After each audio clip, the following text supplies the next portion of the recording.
સચ્ચિદાનંદ રૂપાય વિશ્વોત્પત્યાદિ હેતવે સચ્ચિદાનંદ રૂપાય વિશ્વોત્પત્યાદિ હેતવે તાપત્રય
સ્વામિનારાયણ ભગવાન હરે કૃષ્ણ મહારાજ લક્ષ્મીનારાયણ દેવની નારાયણ મુનિ દેવની લાડીલા શ્રી ઘનશ્યામ મહારાજ રામચંદ્ર ભગવાન કૃષ્ણ કનૈયાલાલ કી વિઘ્ન વિનાયક દેવ કષ્ટભંજન દેવ કી ઓમ નમઃ પાર્વતી પતયે હર હર મહાદેવ.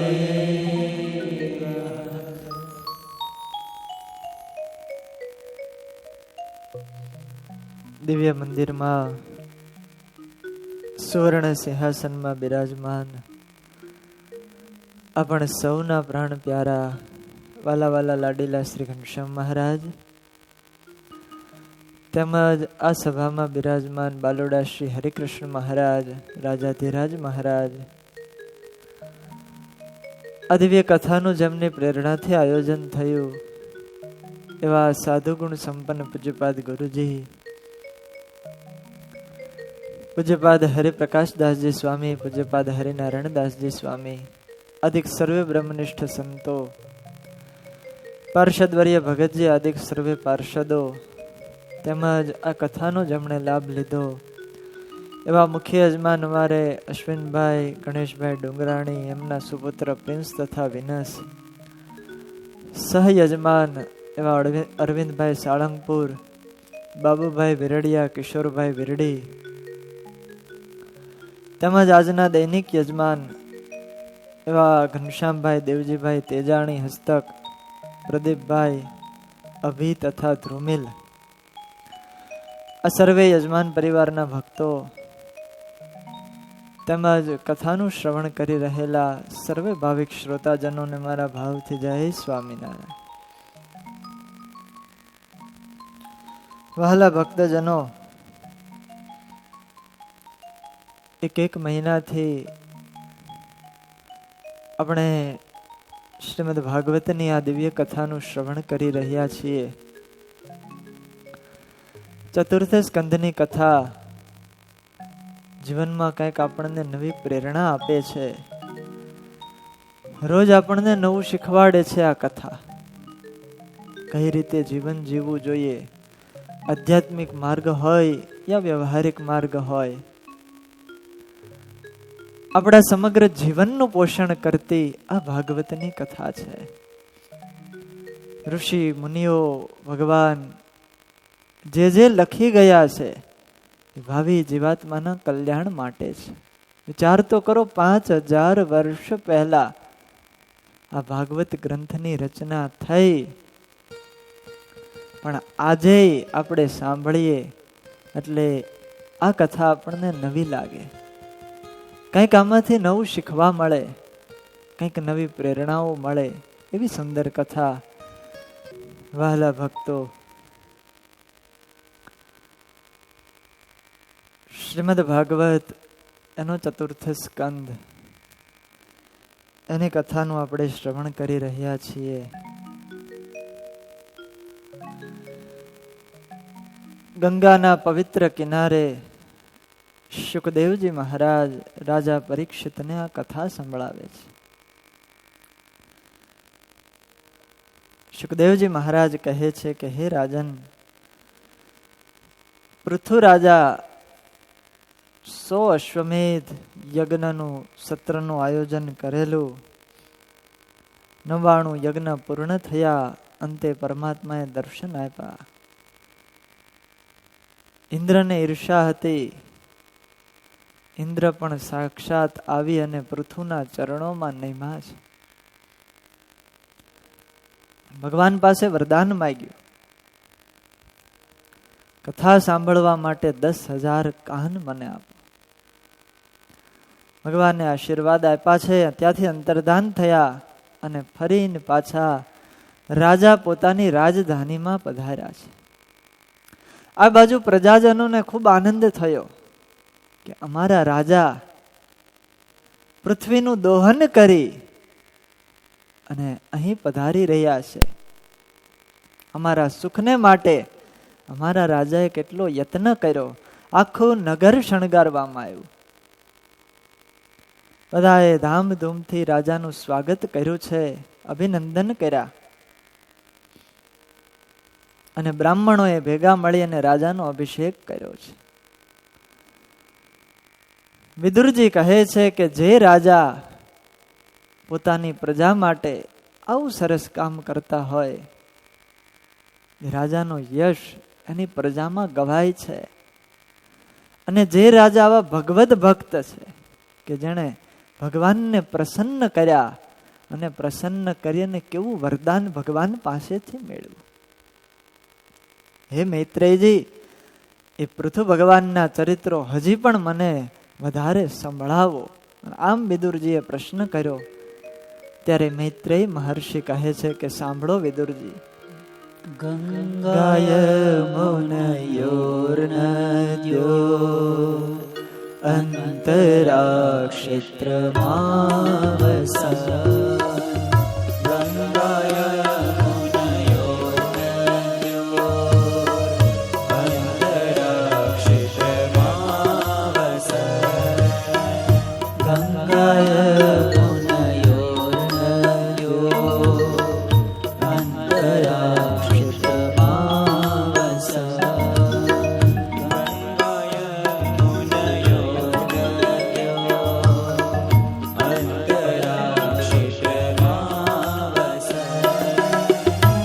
આરબ્ધાને વપુજે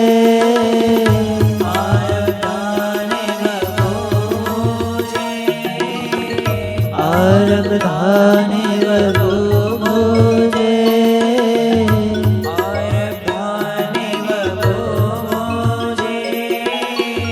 ભોગન પુણ્ય જીહાસયા ભોગન પુણ્ય જીહાસયા ગંગાય મુનયોર્નદ્યો અંતરાક્ષમાસા ગંગાય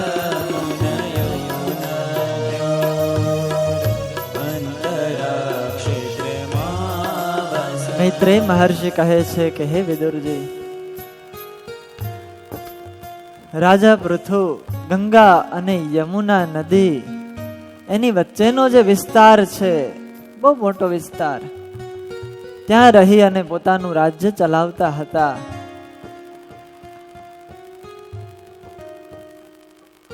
ભગવાનની ઈચ્છા અનુસાર જે ભોગો પ્રાપ્ત થાય એને ભોગવતા અને પરમાત્માની નિરંતર ભક્તિ કરતા હતા. આ રાજા એવા હતા કે જેનું સમગ્ર ભૂમંડળ ઉપર શાસન તો હતું, પણ બેને છોડીને એક બ્રાહ્મણો અને બીજા ભગવાનના ભક્તો. પૃથુ રાજા એવું માનતા હતા, બ્રાહ્મણ અને ભગવાનના ભક્ત, એના ઉપર તો મારું શાસન ન હોઈ શકે, એના ઉપર તો સ્વયં ભગવાન શાસન કરે. કારણ કે જેને કાળ કર્મ કે માયા પણ પીડી શકતી નથી, ભગવાનના ભક્ત અગર એનું કઈ ચાલતું નથી તો હું એના ઉપર શાસન કરનારો કોણ? આવા બ્રાહ્મણ ભક્ત અને ભગવાનના ભક્તનો મહિમા સમજનારા આવા રાજા હતા. અને એકવાર આ પૃથુ મહારાજાએ એક વિશાળ સત્રનું આયોજન કર્યું. એકદાસન મહાસત્ર દીક્ષા તત્ર દિવોકસા.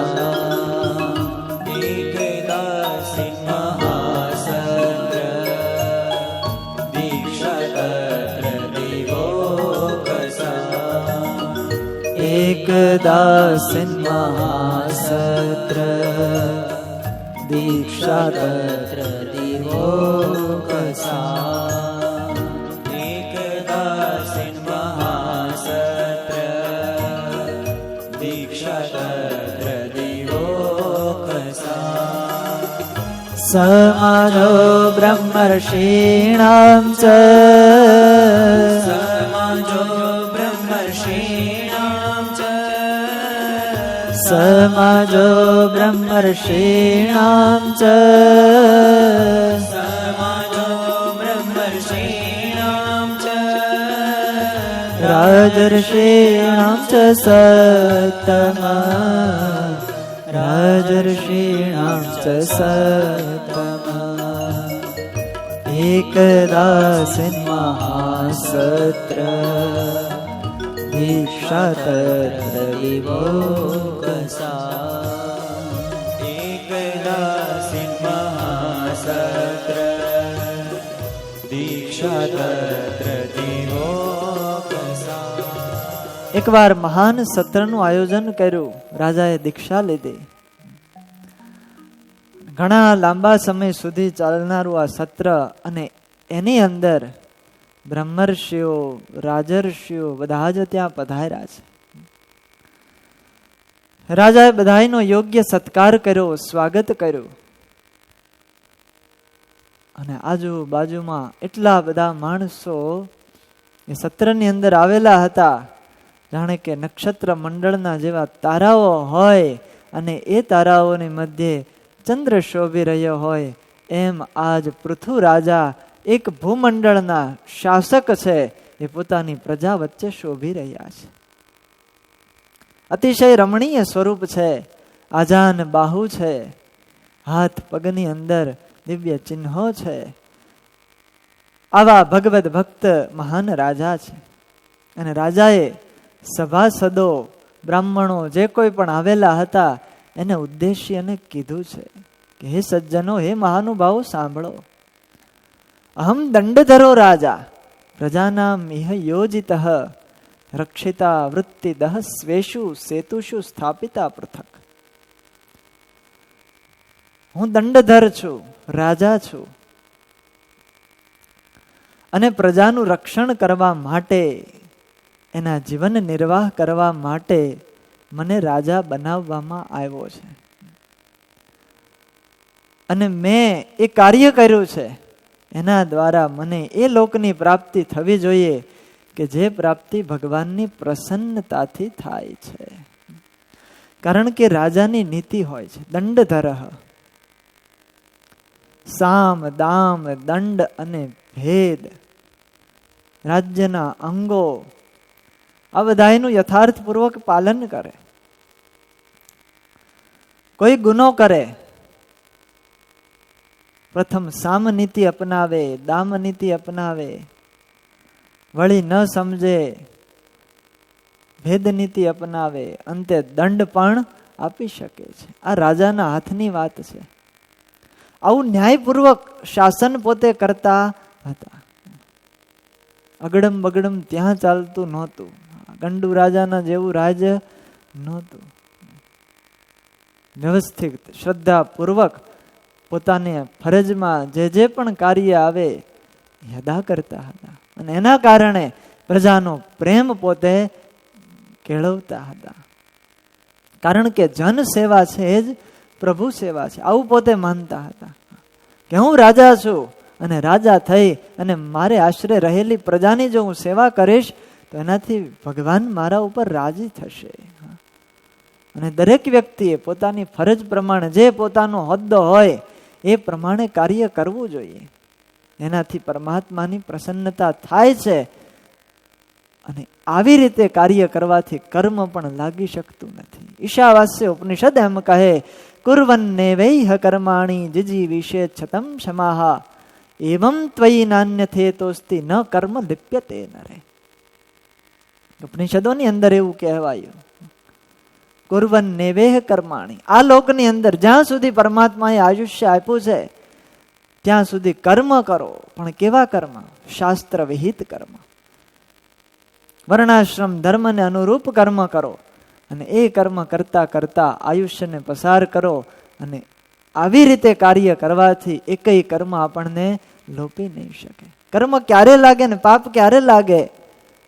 કે જ્યારે માણસ ભગવાને આપેલા માર્ગ એનાથી ચલાયમાન થઈ અને બીજા માર્ગે ચાલે છે અને કાર્ય કરે છે, એના કર્મો લાગે છે. શાસ્ત્ર વિહિત કાર્ય કરે, નિષ્કામ કર્મ કરે, વિશુદ્ધ ભાવનાથી કાર્ય કરે, એના કર્મ લાગતા નથી. એનું પાપ પણ ભોગવવાનું આવતું નથી. રાજા આજ એવી વાત કરે છે કે મને ભગવાનની પ્રસન્નતા પ્રાપ્ત થાય, કારણ હું તમારી બધાની સેવા કરું છું. આવી ભાવના પ્રજા અને રાજાની પ્રત્યે હોવી જોઈએ. આજ રાજા પ્રજાને વાત કરે છે, કારણ કે સાચો જે રાજા હોય એ જ પોતાની પ્રજાને હિતની વાત કરે. યહ ઉદ્ધરેત કરમ રાજા પ્રજા ધર્મેશુ અશિક્ષયન પ્રજાનામ શમલમ ભુંક્તે ભગમ ચ સ્વમ જહાતિ સ. હે સજ્જનો, જે રાજા પ્રજાને સત્યનો બોધ આપતો નથી, કેવળ એની પાસેથી કર જ વસૂલ કરે છે, પૈસા જ લે છે, પણ હિતની વાત કે ઉપદેશ એને કરતો નથી, તો એ પ્રજાના પાપનો ભાગીદાર બનતો હોય છે અને પોતાનું ઐશ્વર્ય ગુમાવી બેસે છે.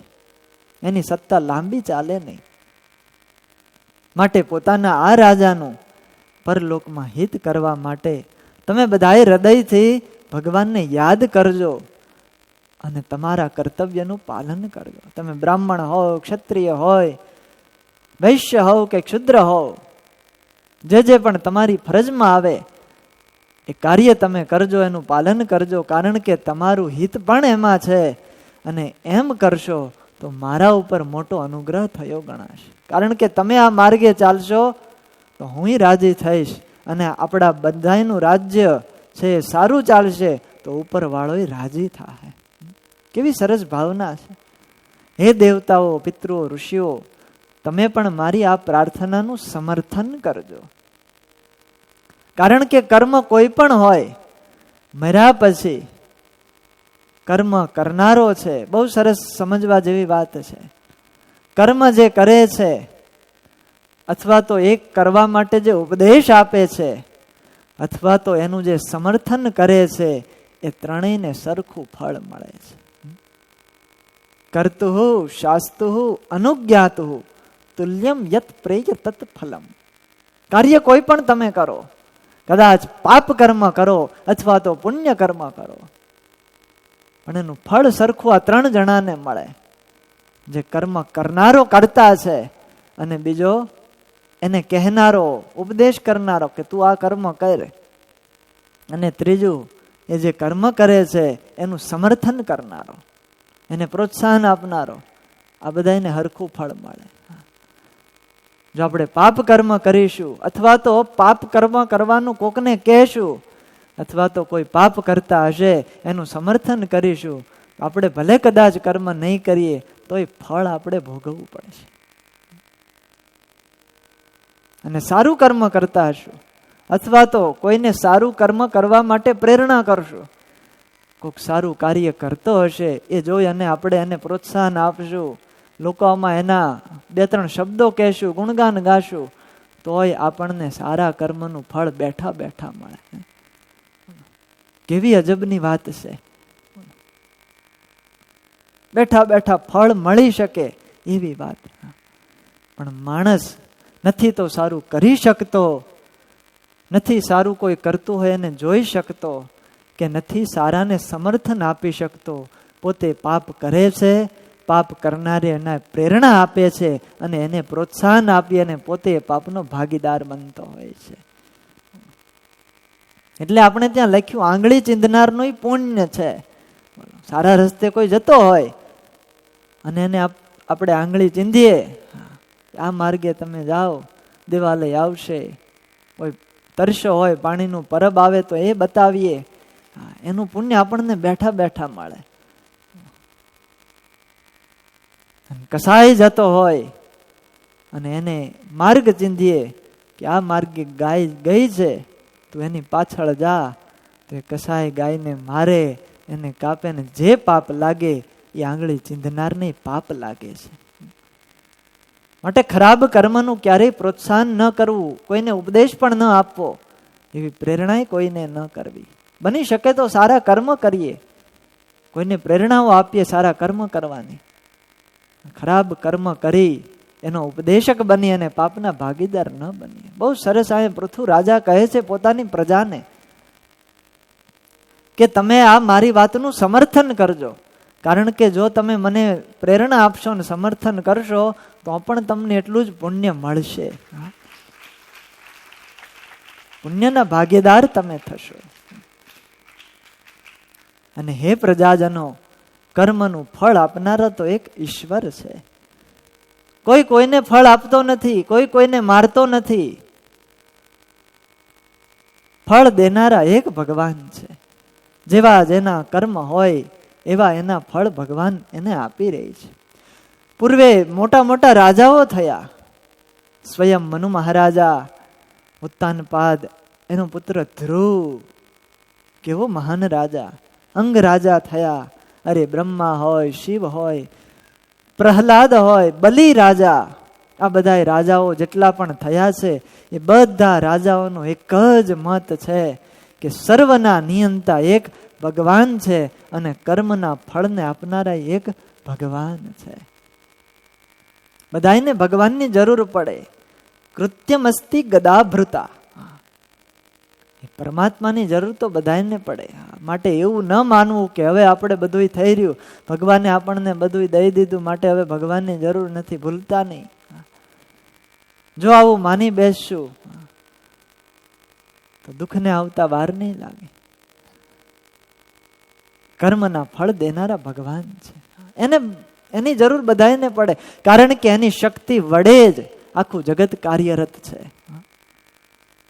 આ વૈજ્ઞાનિકો ગમે એટલા સાધનો વસાવે, ગમે એટલી ટેકનોલોજીઓ વસાવે, પણ છતાંય એને ભગવાનની જરૂર પડે છે. એ અભિમાનમાં આવી જાય. એકવાર વૈજ્ઞાનિકો બધા ભેગા થઈ અને એવું અભિમાન કરતા હતા, હવે આપણે કોઈની જરૂર નહીં, આપણે બધી શોધ કરી લીધી છે. ઇલેક્ટ્રિકની શોધ થઈ ગઈ, લાઇટો આવી ગઈ, એસી આવી ગયા, હવે તો રોબોટ પણ શોધી લીધા છે. બોલો, માણસની જેમ કામ કરે. હવે ભગવાનની આપણે જરૂર જ નથી. એટલે એક વૈજ્ઞાનિક ભગવાન પાસે જઈ અને બે હાથ જોડીને કહે, ભગવાન તમારો ખૂબ ખૂબ આભાર, અત્યાર સુધી તમે અમને બધું આપ્યું, પણ હવે અમે અમારી રીતે બધું વિકસાવી લીધું છે, તમારી જરૂર અમારે નથી. વૈજ્ઞાનિકે આવું કીધું. ભગવાન કે બહુ સારું, મારી જરૂર ન હોય તો. પણ ભગવાન કીધું એક ચેલેન્જ આપું તમને. તો કે શું? ચેલેન્જ નો તરત સ્વીકાર કરે. એક પ્રયોગ આપણે કરીએ બે ભેગા મળે. તો કે વાંધો નહીં. શું કરવું? તો કે આપણે માણસ બનાવીએ. તમે કહો છો કે અમને બધું આવડે છે ને કોઈની જરૂર નથી, માણસ આપણે બનાવીએ. હું બનાવું ને તમે બનાવો, પણ શરત એટલી, મારે મારું મટીરિયલ વાપરવાનું, તમારે તમારું મટીરિયલ વાપરવાનું. વૈજ્ઞાનિક કે વાંધો નહીં. અને બે તૈયાર થયા. આ બાજુ ભગવાન પોતાના રચેલા જે 24 તત્વો એના વડે માનવનું સર્જન કરવા લાગ્યા. અને આ બાજુ વૈજ્ઞાનિક મૂંઝાણો કરવું શું, શેનાથી બનાવવા? અને વિચારતા વિચારતા પછી એને ધૂળ લીધી અને મુઠ્ઠી હાથમાં લીધી ધૂળની. ત્યાં ભગવાને કીધું મૂકી દે, ધૂળ મૂકી દે. કેમ? આ મારી બનાવેલી છે, તું તારી બનાવેલી ધૂળ વાપર, તું તારી બનાવેલી ધૂળ વાપર, એની માટીથી તું માણસ બનાવ્યો. અને ત્યારે પછી વૈજ્ઞાનિક હાથ જોડી ગયો. એ કોણ બનાવી શકે? પરમાત્માની જરૂર તો બધાને પડે પડે અને પડે, એ વગર કોઈનું ન ચાલે. વિચાર કરીએ કે ભલે આટલો બધો વિકાસ જાણે કર્યો, ટેકનોલોજી વિકસાવી, પણ એને બુદ્ધિ કોણે આપી? આવા સારા વિચારો જેને આવે છે, એ વિચારોનો દેનારા તો એક ઈશ્વર છે, એક ભગવાન છે. બુદ્ધિ દાય દયાવતે, બુદ્ધિને દેનારા ભગવાન છે. માટે ક્યારેય અભિમાન ન કરવું કે બધાયનું પોષણ હું કરું છું ને મારે આધારે બધું ચાલે છે, મારા થકી જ બધું થાય છે, એવું અભિમાન ક્યારેય ન કરવું. વિશ્વંભર ભગવાન છે. એકવાર શિવાજી મહારાજ યુદ્ધ પૂરું થયું અને કિલ્લો બંધાવતા હતા મોટો. કેટલાય મજૂરો કામ કરે, બધાને રોજી રોટી પૂરી પાડે, અન્ન આપે, ધન આપે. અને આ જોઈને હરખાતા કે હું આટલા લોકોને પોષણ આપું છું, બધાને રોજી રોટી આપું છું, મારા વગર આ બધાનું પોષણ કોણ કરે? અને ગુરુ નીકળ્યા બાજુમાંથી. સમર્થ સ્વામી રામદાસજી પામી ગયા. શિવાજીને કીધું હાલો, અને લઈ ગયા એક બાજુ. પથ્થર પડ્યો તો શિવાજીને કીધું આ પથ્થર ઉપર પ્રહાર કર્યા અને તોડ. અને એક ઘા કર્યો એટલે પથ્થરના 2 ટુકડા થયા અને એમાંથી એક દેડકો બહાર નીકળ્યો. રામદાસજીએ કીધું કે આ દેડકાનું પોષણ કોણ, તું કરતો તો?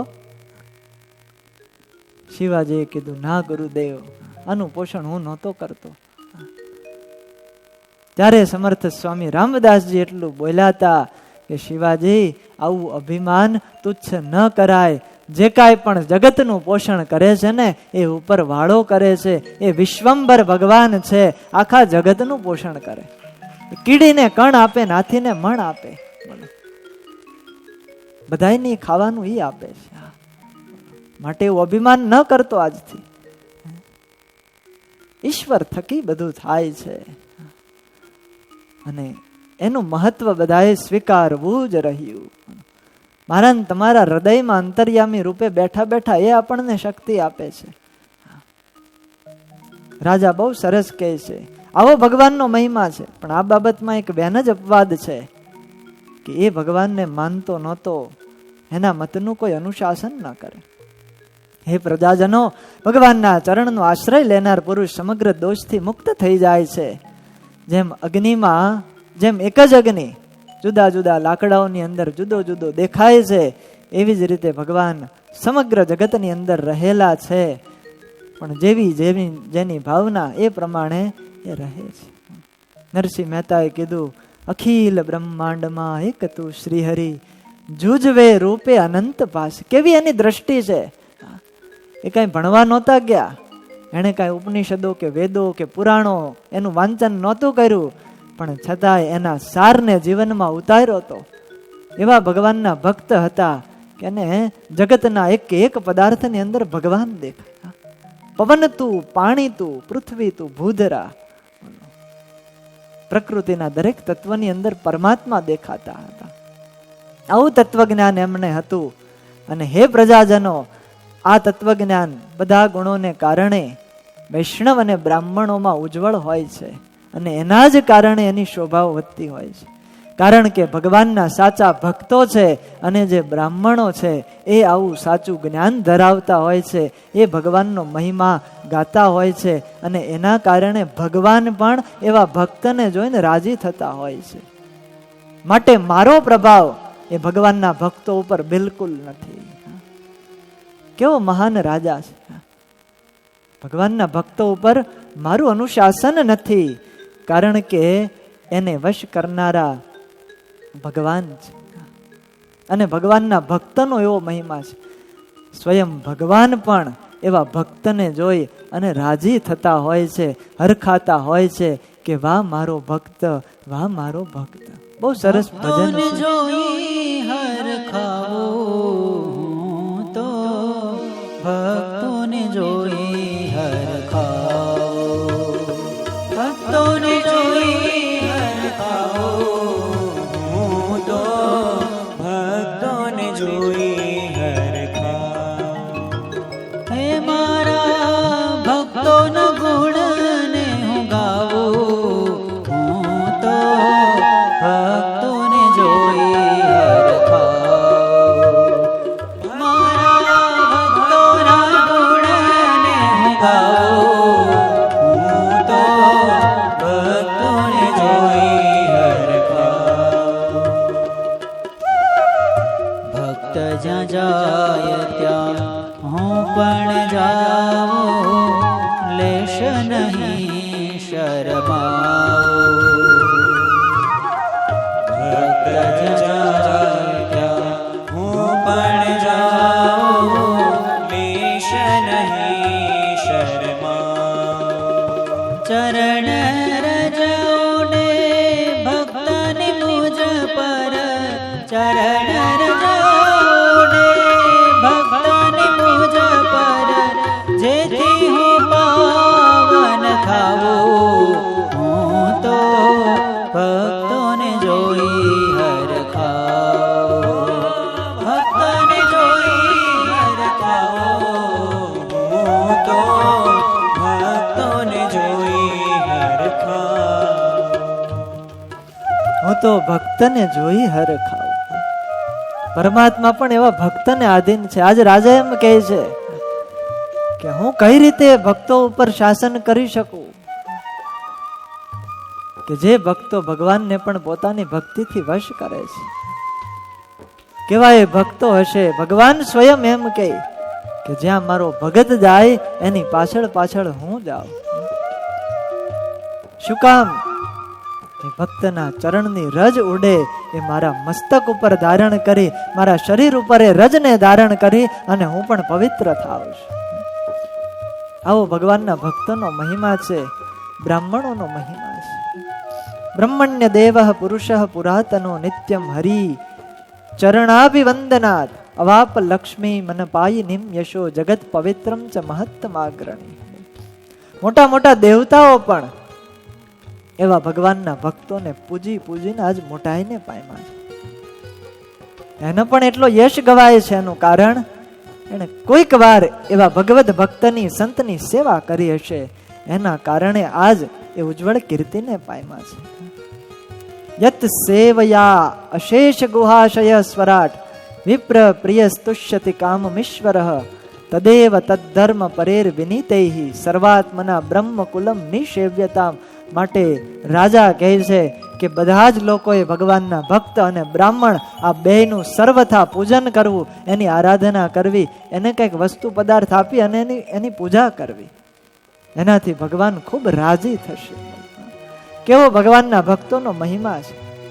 બ્રાહ્મણ હોય અને એમાંય પાછા ભગવાનના ભક્ત હોય, એ તો સોનામાં સુગંધ પડે છે. ભગવાન પણ ખૂબ રાજી હતા એવા ભક્તો ઉપર. મહારાજને પણ એવો બ્રાહ્મણોનો મહિમા હતો. મહારાજે કેટલી વાર બ્રાહ્મણોને જમાડ્યા, 84 કરાવી. મહારાજ કે બ્રાહ્મણોનો ક્યારેય અપરાધ ન કરવો, એનો ક્યારેય દ્રોહ ન કરવો. દબાણનો યજ્ઞ પૂર્ણ થયો અને મહારાજ બધા બ્રાહ્મણોને દક્ષિણાઓ આપે છે. બ્રાહ્મણો આવે, મહારાજ પૂછે કેટલા વેદ ભણ્યા? એક ખોબો ભરીને મહારાજ આપે. 2 વેદ ભણ્યો, 2 ખોબા ભરીને આપે. એક કોઈ ભગવાનનો ભક્ત આવ્યો બ્રાહ્મણ. મહારાજે કીધું તમે કેટલા વેદ ભણ્યા? અરે મહારાજ, હું વેદ નથી ભણ્યો. તો શું તમે ભણ્યા? મહારાજ, બીજું કાંઈ આવડતું નથી, સ્વામિનારાયણ સ્વામિનારાયણ આવું આવડે છે, અખંડ એનું રટન કરું છું.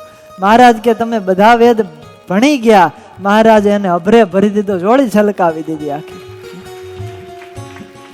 મહારાજ કે તમે ભજન કરો છો એટલે બધું આવી ગયું. એમ આ મહિમા છે. ભગવાન એમ કહે કે એ ભક્ત વિના મને જરા પણ ફાવતું નથી. ભક્તન ચાવે તેમાં હું પણ નાચું, ભક્તોને લાડ લડાવું. ભક્તન ચાવે તેમાં હું નાચું, ભક્તોને લાડ લડાવું. દેહ વિનાનો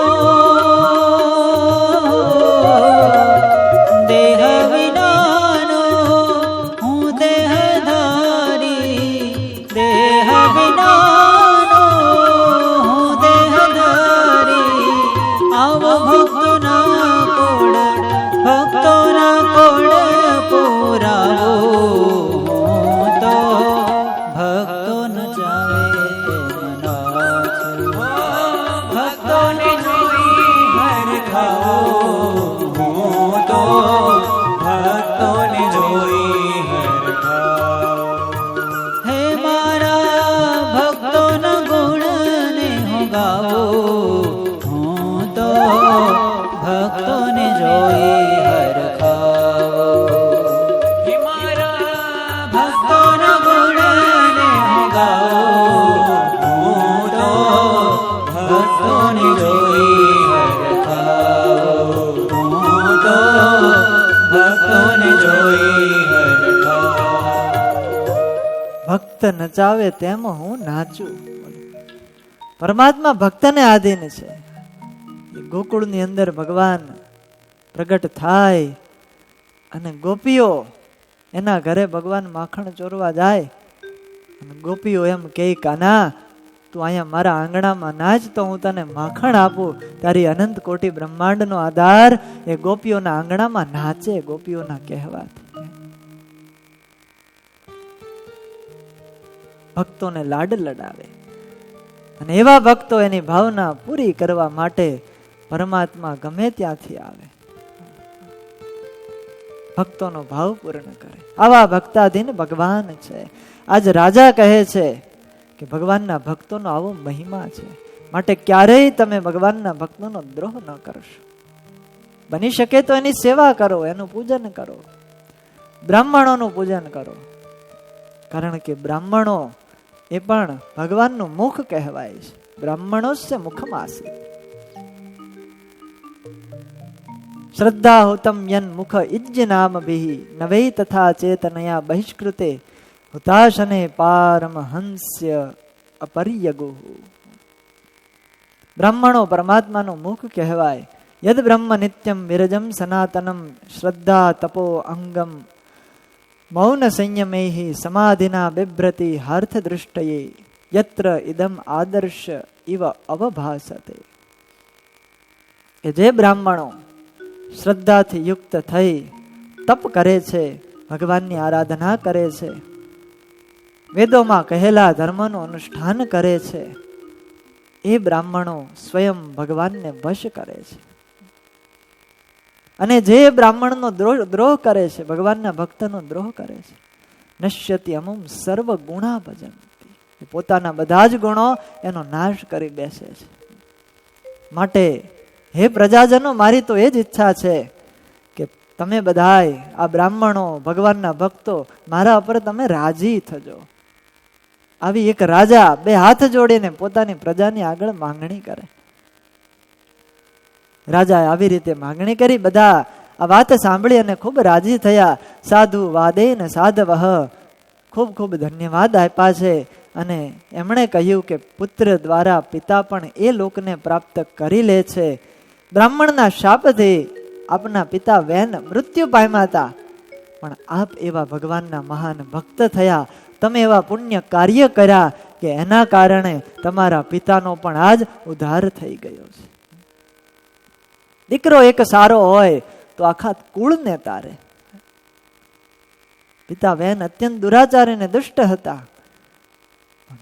પૃથુ રાજા એના પુણ્યના પ્રભાવથી એનો પણ આજ ઉદ્ધાર થયો. જેવી રીતે હિરણ્યકશિપુનો ઉદ્ધાર પ્રહલાદના પ્રભાવથી થયો, એમ તમે તો પૃથ્વીના પિતા છો, લોકોના સ્વામી છો. અનંત વર્ષો સુધી જીવો તમારો યશ ગાશે અને ભગવાનની કથાઓનો પ્રચાર થશે. અને અમારું મોટું ભાગ્ય એ છે કે અમને તમારા જેવા રાજા મળ્યા. સારા રાજા મળે તો પ્રજા રાજી થાય. કારણ કે પ્રજા પર પ્રેમ રાખવો એ કરુણામય મહાપુરુષોનો સ્વભાવ છે. અમે તો સંસારમાં ભટકી રહ્યા હતા, કરુણાહીન થયા હતા. આજે તમે અમને અજ્ઞાનના અંધકારમાંથી બહાર કાઢ્યા. કારણ કે રાજાએ સાચું જ્ઞાન આપ્યું છે. અને સાચું જ્ઞાન જ્યાં સુધી ન મળે ત્યાં સુધી ગમે તે હોય અજ્ઞાનના અંધારામાં ભટકતો રહે છે. જ્ઞાન છે સૂર્યની જેમ છે. જેમ આકાશની અંદર સૂર્ય ઉદય થાય અને તમામ અંધારું નષ્ટ થઈ જાય, એવી રીતે હૃદયમાં જ્યારે જ્ઞાન પ્રગટ થાય છે ત્યારે અંધકાર દૂર થઈ જાય, અજ્ઞાન દૂર થઈ જાય છે. આજે રાજાએ પ્રજાને જ્ઞાન આપ્યું. પ્રજા ખૂબ રાજી થઈ, નમસ્કાર કર્યા. બ્રાહ્મણો અને ક્ષત્રિયોનું તમે રક્ષણ કરનારા છો, જગતનું રક્ષણ કરનારા છો. આપનો યશ સર્વત્ર ફેલાશે. આવી રીતે જ્યાં ચર્ચા ચાલતી હતી અને હે રાજન, એ જ વખતે સનકાદિકો ત્યાં પધાર્યા છે. આજીવન બ્રહ્મચર્ય વ્રતને ધારણ કરનારા મહામુનીશ્વરો જેમને કહેવાય એવા સનકાદિકો એમનું આગમન ત્યાં થયું. રાજાએ ઉભા થઈ અને સ્વાગત કર્યું છે, આસન ઉપર બિરાજમાન કરાવ્યા અને પૂજા કરી છે. અને રાજાએ પછી કીધું છે, બહુ અદ્ભુત મહિમા છે. અહો આચરિતમ કિમ મે મંગલમ મંગલાયના. અહો આચરિતમ કિમ મે મંગલમ મંગલાયના. અહો આચરિતમ કિમ મે મંગલમ મંગલાયના. અહો આચરિતમ કિમ મે મંગલમ મંગલાયના. યસ્ય વો દર્શનમ યાસી. યસ્ય વો દર્શનમ યાસી. યસ્ય વો દર્શનમ યાસી. યસ્ય વો દર્શનમ યાસી. દુર્દર્શાનાં ચ યોગિભિઃ. દુર્દર્શાનાં ચ યોગિભિઃ. અહો આચરિતમ કિમ મે મંગલમ મંગલાયના. અહો આચરિતમ કિમ મે મંગલમ મંગલાયના. આજે રાજા પૃથુ ઉભા થઈ અને સનકાદિકોનું સ્વાગત કર્યું, ચરણ પખાડ્યા અને એ પવિત્ર ચરણોદક પોતાના શરીર ઉપર છાંટ્યું છે. અને રાજા કહે છે, ઓહો આચરિતમ કિમ મે મંગલમ મંગલાયના. મારા એવા કયા મોટા ભાગ્ય, મેં એવું કયું સુકૃત કર્યું કે આપના મંગળમય દર્શન મને થયા. આપ તો સર્વ લોકોનું મંગળ કરનારા છો. આપ અહીં પધાર્યા, એવા કયા મારા મોટા ભાગ્ય કે આપનું દર્શન તો મોટા મોટા યોગીઓને પણ દુર્લભ છે. જેના પર બ્રાહ્મણ પ્રસન્ન હોય, ભગવાનના ભક્ત પ્રસન્ન હોય, અરે સ્વયં ભગવાન પ્રસન્ન જેના ઉપર થયા હોય, એને કઈ વસ્તુ એવી દુર્લભ છે? પણ આજ પૃથુ રાજા એમ કહે, દુર્લભમાં દુર્લભ કોઈ આ પૃથ્વી ઉપર જો કોઈ હોય તો એ સાધુના દર્શન થવાને એ દુર્લભ વાત છે. એ મોટામાં મોટી દુર્લભતા છે. અને સાધુના દર્શન થાય એનાથી ભગવાનના દર્શન થઈ જાય. આપ તો પૃથ્વી ઉપર અલક્ષ્યપણે વિચરો છો, પરંતુ નૈવ લક્ષ્યતે લોકો લોકાન પર્યટયો તોપિયાન. તમે લોકની અંદર વિચરો છો પણ લોકો તમારું દર્શન નથી કરી શકતા. જેના મોટા ભાગ્ય હોય ને એ તમારું દર્શન કરી શકે, એ જ ધન્ય છે અને એ જ ધનવાન. બહુ અદ્ભુત શ્લોક પૃથુ ભગવાન આજ કહે છે. આજ આપણે ધનવાન કોને માનીએ? જેના પાસે જાજા રૂપિયા હોય, સંપત્તિ હોય, એ ધનવાન? ગાડી બંગલા, સુખ સાહેબી સુવિધાઓ હોય, સગવડતાઓ હોય, એ ધનવાન? એ તો કદાચ આ લોકની દ્રષ્ટિ હશે, પણ ભગવાનની દ્રષ્ટિએ સૌથી ધન્યમાં ધન્ય વ્યક્તિ કોણ છે અને સૌથી ધનવાનમાં ધનવાન વ્યક્તિ કોણ છે, એ પૃથુ રાજા આજ બતાવી રહ્યા છે. અધના અપી તે ધન્યા સાધવો ગૃહમેદિનઃ. અધના અપી તે ધન્યા સાધવો ગૃહમેદિનઃ. અધના અપી તે ધન્યા સાધવો ગૃહમેદિનઃ.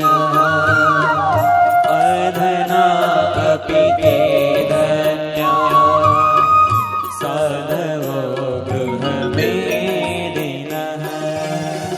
યદ ગૃહાયર્હવયાંગો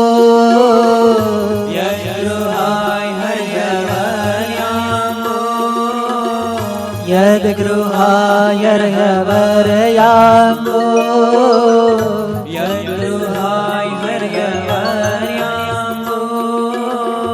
તૃણવો ઈશ્વરા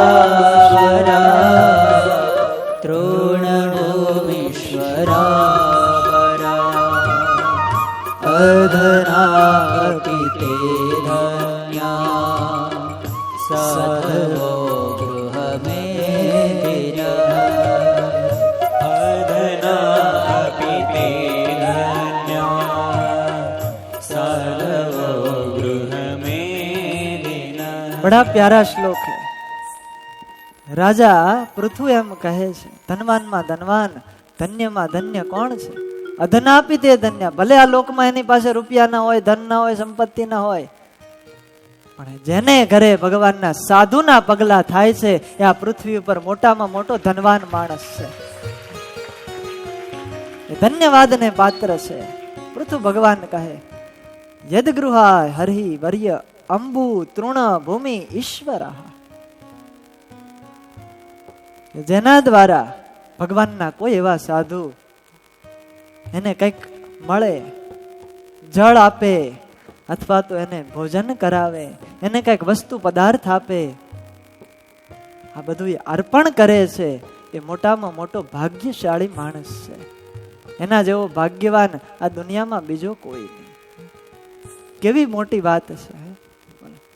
આ ધનવાન કીધા અને મારી તમારી દ્રષ્ટિએ આજ ધનવાન, અને આપણે બધા પણ આજે ફાવી ગયા, એટલા ધન્ય ભાગ્યશાળી આપણે થયા કે આપણને આવા સંતોના અહીંયા દર્શન થાય છે. એવા જ સંતો મને તમને મળ્યા છે. શતાનંદ સ્વામી લખે, દૃષ્ટા સ્પૃષ્ટા નતાવા કૃત પરિચરણા ભોજિતા પૂજિતાવા સદ્ય પુંસામ અગૌગમ બહુ જનિ જનિતમ ગ્રંથિ એવૈ સમૂલમ. પ્રોક્તા કૃષ્ણે ને એવા નિજ હૃદય સમા. તેને ભગવાન એમ કહે સાધવો હૃદયમ મહ્યમ, આવા સાધુઓ તો મારું હૃદય છે.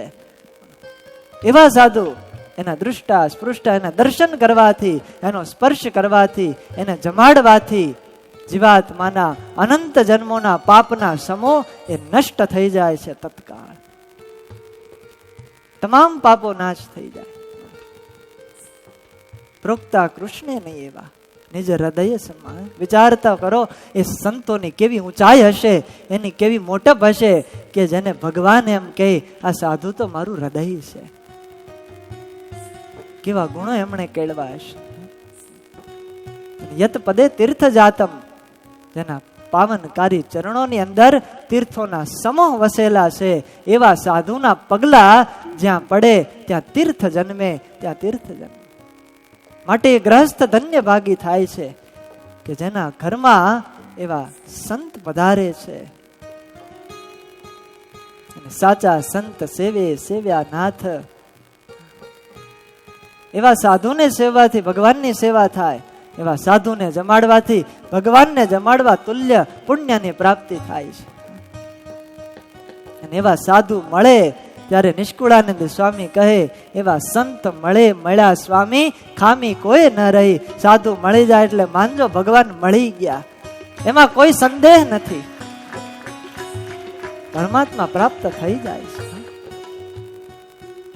કેવી અદ્ભુત વાત બતાવી. અધન આપી તે ધન્ય, ભલે નિર્ધન હોય પણ એ જ ધનવાન છે, એ જ ધન્યવાદને પ્રાપ્ત છે. ગૃહ મેધિન સાધવ, જે ઘરની અંદર સાધુ પધારે છે. અને જ્યાં સાધુ નથી જતા એ દુર્ભાગી છે, એ નિર્ધન છે. ભલે મોટા બંગલાઓ હોય આ લોકમાં, એની પાસે સંપત્તિ હોય, પણ એ ગરીબમાં ગરીબ ને કંગાલમાં કંગાલ છે કે જ્યાં ઠાકોરજીની પધરામણી નથી થતી. અને એવું લખ્યું વ્યાલા લય દ્રુમાવે તેપી અરિક્તા અખિલ સંપદ. ભલે અખિલ સંપત્તિ આખી પૃથ્વીનું ધન એની પાસે હોય પણ યદ ગૃહાસ તીર્થ પાદીય પાદ તીર્થ વિવર્જિતા, જેના ચરણની અંદર તીર્થો રહેલા છે એવા સાધુના પગલા જે ઘરમાં નથી થતા, એ ભલે આખી પૃથ્વીનું ધન એની પાસે હોય પણ એ ઘર એનું કેવું છે વ્યાલા લય દ્રુમાવઈ. જે ઝાડવામાં વૃક્ષો રહેતા હોય, જે ઝાડવામાં સર્પ રહેતા હોય, એ સર્પને રહેવાના વૃક્ષની જેવું એનું ઘર છે. એ ઘર નથી, સર્પને રહેવાનું દર છે. એ રાફડા સમાન ઘર લખ્યું છે. આવો સંતનો મહિમા છે. અને પૃથુ રાજા કહે છે કે હે સનકાદિકો, તમે પધાર્યા, તમારા ઘરે કોઈ આવે એટલે શું પૂછો? કેમ છો, આનંદમાં છો, આવું પૂછો ને. પૃથુ રાજા એવું નથી પૂછે, સામેથી કહે છે હું તમને કુશળ ક્ષેમ નહીં પૂછું. એનું કારણ કે તમે તો આત્માની અંદર રમણ કરો છો, અને જે આત્મારામ હોય એ સદાય કુશળ જ હોય, એમાં પૂછવાનું ના હોય. એ સદાય આનંદમાં હોય. કારણ કે ચિંતા તો એને હોય જે જગત આખાને માથે લઈને ફરે. ફિકર સબકો ખા ગઈ ને ફિકર સબકા પીર, ફિકર કી ફાકી કરે ઉસી કા નામ ફકીર. જે ફિકરની ફાકી કરી અને પી જાય એને ફકીર કહેવાય, એને ઓલિયા પુરુષને એને સાચા સંત કહેવાય. તમે એવા સાચા સંત છો માટે તમે આનંદમાં જ હશો. એટલા માટે હું તમને કુશળ ક્ષેમ નથી પૂછતો, કારણ કે તમારા મતે આ સારું છે ને ખરાબ છે એવી વૃત્તિ જ તમારામાં ન હોય. પણ તમે તો મારા સુહૃદ છો, જીવનું હિત કરનારા છો. એટલે હું તમને એ પૂછું છું કે આ સંસારમાં મનુષ્યનું કલ્યાણ કેમ થાય? કેવો અદ્ભુત પ્રશ્ન કર્યો. કલ્યાણ કેવી રીતે થઈ શકે? સનકાદિકોની સાથે આ ચર્ચા ચાલી રહી છે. આવો પ્રશ્ન રાજાનો સાંભળી અને સનકાદિકો ખૂબ રાજી થયા. સનકાદિકોએ કીધું કે રાજા, તમે પ્રશ્ન બહુ સારો કર્યો. સાધુ પૃષ્ઠમ મહારાજ, તમારો પ્રશ્ન તો વખાણવા યોગ્ય છે. કારણ સર્વભૂત હિતાત્મા, આ પ્રશ્નમાં અનેક લોકોનું હિત રહેલું છે. કારણ કે સત્પુરુષોનો સમાગમ શ્રોતા અને વક્તા બંનેને માટે કલ્યાણકારી હોય છે. આ કથાવાલા ભક્તજનો એવી છે, બધાયનું કલ્યાણ કરે. વક્તારમ શ્રોતારમ પૃચ્છકમ, આ ભાગવતની કથા જે કહે છે એ વક્તાનું કલ્યાણ થાય, એ ભાગવતની કથાના જે યજમાન બની અને કથા બેસાડે છે એનું કલ્યાણ થાય, અને આ ભાગવતની કથા જે સાંભળે એ બધાયનું કલ્યાણ થાય, એવી આ કથા છે. બધાયનું મંગળ કરે. શ્રોતા વક્તા બંનેને માટે આ કલ્યાણકારી છે. હે રાજન, ભગવાનના ગુણાનુવાદમાં તમારો પ્રેમ છે, બીજાને આવી પ્રાપ્તિ થવી બહુ મુશ્કેલ છે. આનાથી વાસનાના મળો નાશ થઈ જાય છે. શાસ્ત્ર જીવોના કલ્યાણ માટે ઋષિ મુનિઓએ રચેલા છે, અને એ જ શાસ્ત્રોની અંદર આ બધાય ઉપાયો દર્શાવેલા છે. જીવનું કલ્યાણ કેમ થાય એ શાસ્ત્રોમાં લખેલું છે. કલ્યાણનું સાધન એમાં બતાવ્યું છે. જે વાંચવાથી જીવને વૈરાગ્ય થાય, ભગવાનમાં અનુરાગ થાય, પરમાત્મા પ્રત્યે પ્રીતિ જાગે, સાચું જ્ઞાન થાય. પણ શાસ્ત્ર વાંચવાનો આજ કોઈ ટાઈમ નથી. દુર્દશા એ છે. આપણી પાસે બધું છે. શ્રીમદ ભગવત ગીતા જેવી ગીતા આપણી પાસે છે, ભાગવત શાસ્ત્ર છે, શિક્ષાપત્રી છે, સત્સંગી જીવન, કેટલા શાસ્ત્રો, પણ ખોલીને વાંચવાનો સમય નથી. એની અંદર બધું બતાવ. જીવનની અંદર વાલા ભક્તજનો જ્યારે જ્યારે પણ મુશ્કેલી આવે ને ત્યારે બીજા ત્રીજા પાના ન વાંચતા આવા શાસ્ત્રો ખોલજો, અને ગેરંટી સાથે કહીએ કે શાસ્ત્રોનું ગમે એ પાનું ખોલશો એમાંથી મુશ્કેલીમાંથી બહાર નીકળવાનો ઉપાય એમાં દર્શાવેલો જ હોય છે. એમાં મળી જાય આપણને. બસ વાંચવાની જરૂર છે ને ખોલવાની જરૂર છે. આલોકનો માર્ગ હોય કે પરલોકનો માર્ગ હોય, બધાયનો રસ્તો શાસ્ત્રોમાંથી જડી જાય છે. એટલે વિહારીલાલજી મહારાજ લખે, આલોકનો ને પરલોક કેરો, આલોકનો ને પરલોક કેરો, આલોકનો ને પરલોક કેરો, આલોકનો ને પરલોક કેરો. રસ્તો મળે શાસ્ત્ર થકી ઘણેરો, રસ્તો મળે શાસ્ત્ર થકી ઘણેરો, રસ્તો મળે શાસ્ત્ર થકી ઘણેરો, રસ્તો મળે શાસ્ત્ર થકી ઘણેરો. આત્મા તથા શ્રી પરમાત્મા જ્ઞાન, આત્મા તથા શ્રી પરમાત્મા જ્ઞાન, આત્મા તથા શ્રી પરમાત્મા જ્ઞાન, આત્મા તથા શ્રી પરમાત્મા જ્ઞાન. શાસ્ત્રો સુણ્યાથી જ મળે નિદાન, શાસ્ત્રો સુણ્યાથી જ મળે નિદાન, શાસ્ત્રો સુણ્યાથી જ મળે નિદાન, શાસ્ત્રો સુણ્યાથી જ મળે નિદાન. આલોકનો ને પરલોક કેરો, આલોકનો ને પરલોક કેરો. વિહારીલાલજી મહારાજ લખે, કેવી અદ્ભુત વાત બતાવી. જીવનની અંદર જ્યારે જ્યારે મુશ્કેલી આવે ત્યારે આપણે શાસ્ત્રો ખોલીએ અને એમાંથી એ મુશ્કેલીમાંથી બહાર નીકળવાનો ઉપાય બતાવ્યો જ હોય છે. એ આલોકની વાત હોય કે પરલોક જવાની વાત હોય, કલ્યાણની વાત હોય, બધી જ વાતો શાસ્ત્રોની અંદર બતાવેલી છે. આત્માનું જ્ઞાન, પરમાત્માનું જ્ઞાન એ પણ શાસ્ત્ર વડે જ થાય છે. હે રાજન, શાસ્ત્રોમાં એ કલ્યાણની રીતિ બતાવેલી છે. ગુરુના વચનમાં વિશ્વાસ રાખો અને એવા શાસ્ત્રોના વચનની અંદર વિશ્વાસ રાખો, તમારું બધું કામ થઈ જાય છે. ધર્મનું આચરણ કરવું, તત્વની જિજ્ઞાસા રાખવી, ભગવાનની ઉપાસના કરવી અને ભગવાનની કથા સાંભળવી આ જ મનુષ્યનું પરમ કર્તવ્ય છે. ભગવાનમાં પ્રીતિ થવાથી માણસ વાસના રહિત થઈ જાય છે, ક્લેશોથી મુક્ત થઈ જાય છે, અને જ્યારે વાસના નાશ થઈ જાય ત્યારે શરીર પણ ભસ્મ થઈ જાય છે. કારણ દેહ નાશ પામી જાય એનાથી 3 ગુણોથી મુક્ત થઈ અને બ્રહ્મ રૂપે વર્તતો હોય છે. અને જ્યાં સુધી ઉપાધિ રહે છે અંતઃકરણ રૂપી દોષો રૂપી, ત્યાં સુધી જીવ વિષય એની સાથે સંબંધ ધરાવનારા અહંકારનો અનુભવ થતો રહે છે. માટે હે રાજન, ભગવાનની ભક્તિ કરો, પરમાત્માના ચરણારવિંદની ઉપાસના કરો. આજ સનકાદિકો રાજા પૃથુને બહુ સરસ શ્લોક સમજાવે છે. માણસે શું કરવું જોઈએ એની વાત સનકાદિકો કહે છે. યત્પાદ પંકજ પલાશ વિલાસ ભક્ત્યા કર્માશયં ગ્રથિતમોદ્ગ્રથયન્તિ સંતઃ તદ્વન્નરિક્તમતયો યતયોપિરુદ્ધ શ્રોતો ગણાસ્તમરણ ભજ વાસુદેવં.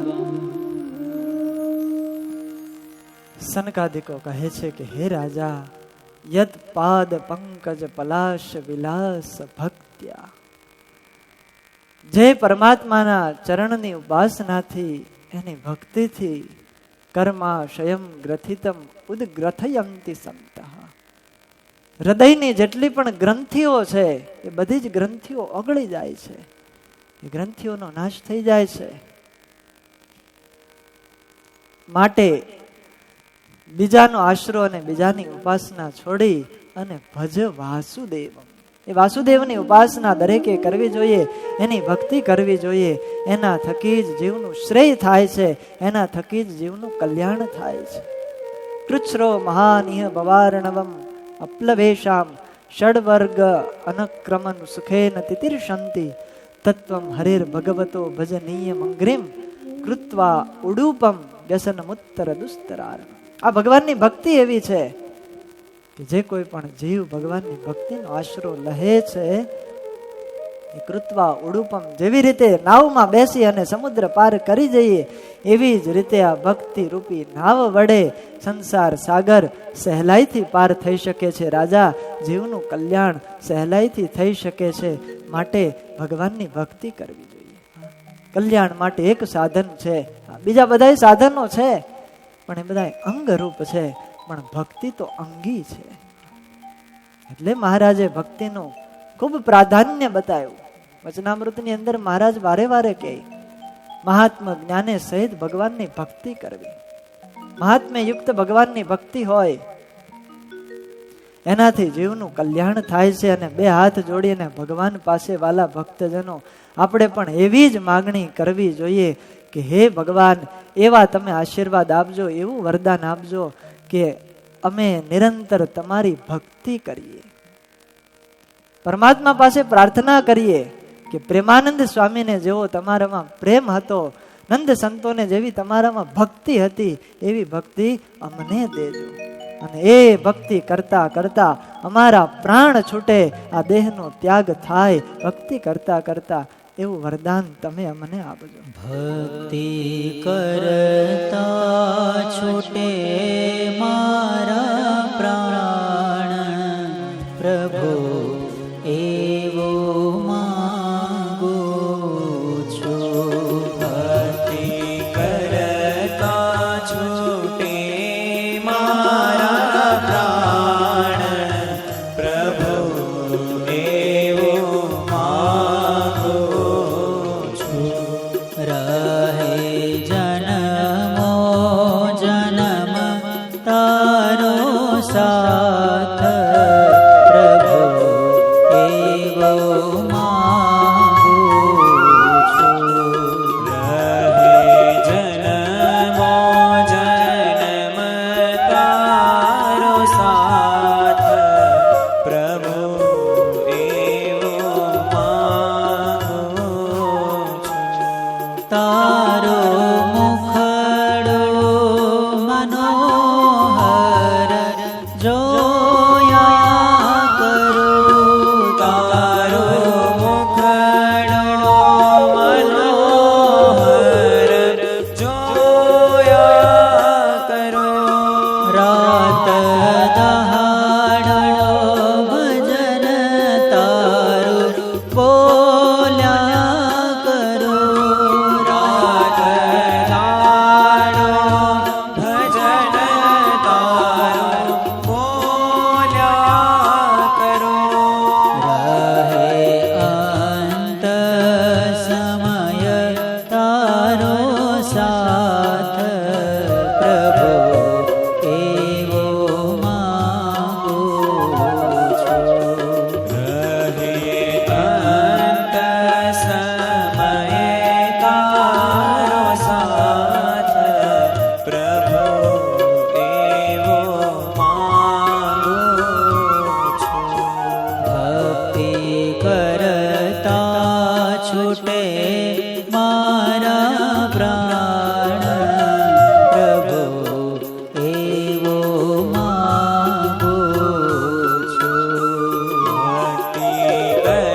અતિ અદ્ભુત માગણી ભગવાનની પાસે ભક્ત કરી રહ્યા છે.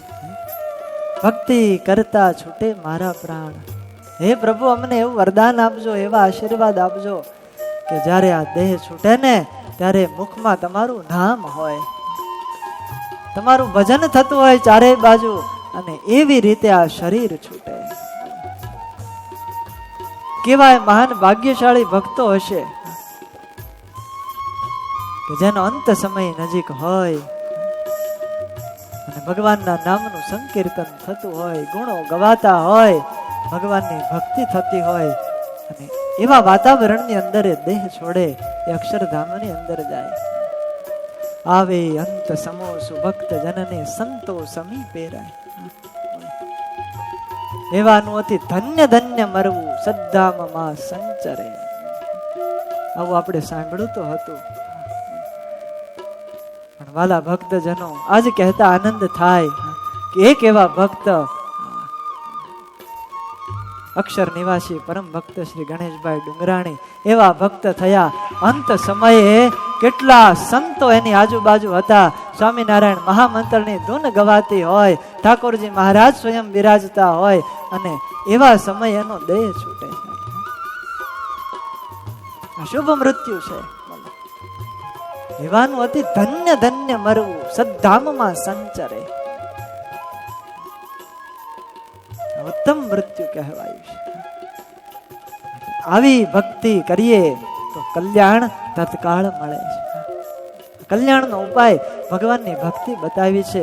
હજી અદ્ભુત પ્રાર્થના કરે છે કે હે મહારાજ, તમારા મુખારવિંદના અમને અખંડ દર્શન થાવ. રાત્રિ હોય કે દિવસ હોય, મુખથી એક તમારું નામ રટન થાય, અને અંતકાળે તમારો સાથ રહે, તમારા સંતોનો સાથ રહે, એવું હું માગું છું.